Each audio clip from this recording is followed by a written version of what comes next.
Supreme court के लिए परीक्षा की घड़ी है।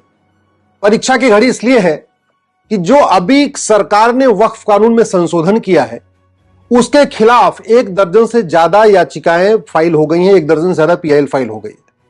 और पीआईएल कोई सामान्य व्यक्ति ने नहीं किया है। कांग्रेस के सांसद इमरान प्रतापगढ़ी ने किया है, मोहम्मद जावेद ने किया है, ओवैसी साहब ने किया है, अरशद मदनीजी ने किया है, अमानुल्लाह खान ने किया है। ऐसे 1 दर्जन से ज्यादा पीआईएल फाइल हुई हैं। और कल सिब्बल साहब और सिंघवी साहब ने सीजेआई साहब से रिक्वेस्ट किया कि इन पे तत्काल सुनवाई की जरूरत है, तो हो सकता है 2-3-4 दिनों में इस पे सुनवाई हो जाए। अब सवाल यह है कि सुप्रीम कोर्ट में पीआईएल तो फाइल होती रहती है, मैं भी करता रहता हूं, तो फिर ये परीक्षा की घड़ी कैसे है? परीक्षा की घड़ी ऐसे है कि ये 1995 वाले कानून को जब मैंने सुप्रीम कोर्ट में चैलेंज किया था, उस समय सीजेआई थे चंचूड़ साहब, उनके साथ बैठे थे जस्टिस सूर्यकांत, वो अभी कुछ दिनों के बाद वो भी सीजेआई बन जाएंगे। उस समय चंचूड़ साहब ने हमसे कहा था कि आप ये बताओ कि आपकी कितनी जमीन पे वक्फ बोर्ड ने कब्जा कर लिया है। आप सीधे सीधे सुप्रीम कोर्ट क्यों आ गए? हाई कोर्ट भी जा सकते थे।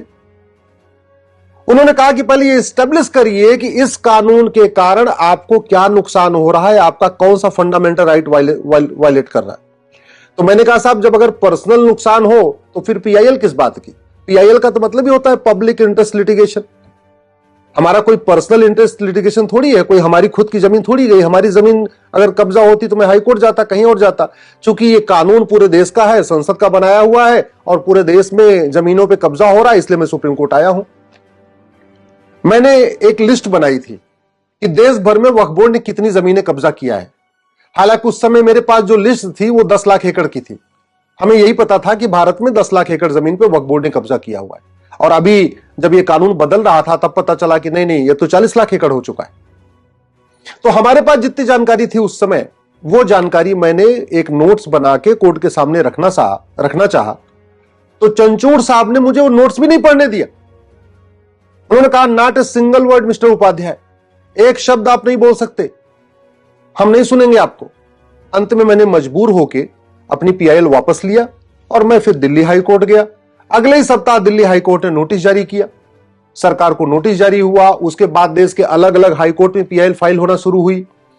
कुल मिला के 120 पीआईएल इस समय पूरे देश में अलग अलग हाई कोर्ट में चल रही है। और उसके बाद फिर सरकार संशोधन लाई, जेपीसी बना, आगे क्या क्या हुआ आपको पता है, उसको बताने की जरूरत नहीं है। अब सवाल यह है कि मैंने भी वक्फ एक्ट को चैलेंज किया था और इस समय ओवैसी साहब, इमरान प्रतापगढ़ी, मोहम्मद जावेद साहब ने भी